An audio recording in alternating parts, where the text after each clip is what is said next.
យោធាអាមេរិកបានត្រៀមខ្លួនរួចជាស្រេចដើម្បីធ្វើការវាយប្រហារអ៊ីរ៉ង់នៅចុងសប្តាហ៍នេះបន្ទាប់ពីសហរដ្ឋអាមេរិកបានបញ្ជូនយន្តហោះចម្បាំងនិងសម្ភារៈយោធាជាច្រើនសន្ធឹកសន្ធាប់ទៅកាន់តំបន់មជ្ឈិមបូព៌ាចំពេលដែលកិច្ចចរចាអាមេរិកនិងអ៊ីរ៉ង់ក្នុងសំណុំរឿងឲ្យអ៊ីរ៉ង់ការផលិតនុយក្លេអ៊ែរនិងមីស៊ីលប៉ាឡេស្ទិកមិនមានលទ្ធផលវិជ្ជមានក្នុងកិច្ចប្រជុំនៅទីក្រុងហ្សឺណែវនេះបើយោងតាមការចេញផ្សាយដោយទីភ្នាក់ងារសារព័ត៌មាន CNN យោងតាមសេចក្តីរាយការណ៍របស់ CNN ដដែលយោធាអាមេរិកបានត្រៀមខ្លួនរួចជាស្រេចដើម្បីវាយប្រហារអ៊ីរ៉ង់នៅចុងសប្តាហ៍នេះទោះបីជាប្រធានាធិបតីសហរដ្ឋអាមេរិកលោក Donald Trump មិនទាន់ធ្វើការសម្រេចចិត្តចុងក្រោយថាតើលោកនឹងអនុញ្ញាតឲ្យមានសកម្មភាពយោធាលើអ៊ីរ៉ង់បែបនេះឬអត់ក៏ដោយ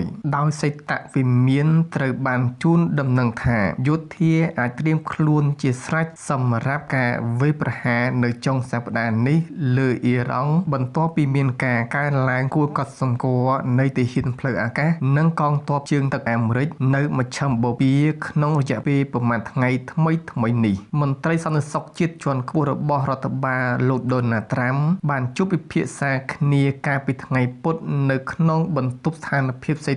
វិមានដើម្បីពិភាក្សាអំពីស្ថានភាពនៅអ៊ីរ៉ង់មនុស្សម្នាក់ដែលដឹងពីកិច្ចប្រជុំនេះបានប្រាប់ CNN ថាលោក Donald Trump ក៏ត្រូវបានជូនដំណឹងនៅថ្ងៃពុធដោយបេសកជនពិសេសលោក Steve Witkoff និងលោក Jared Kushner ដែលជាកូនប្រសាររបស់លោក Trump អំពីកិច្ចពិភាក្សា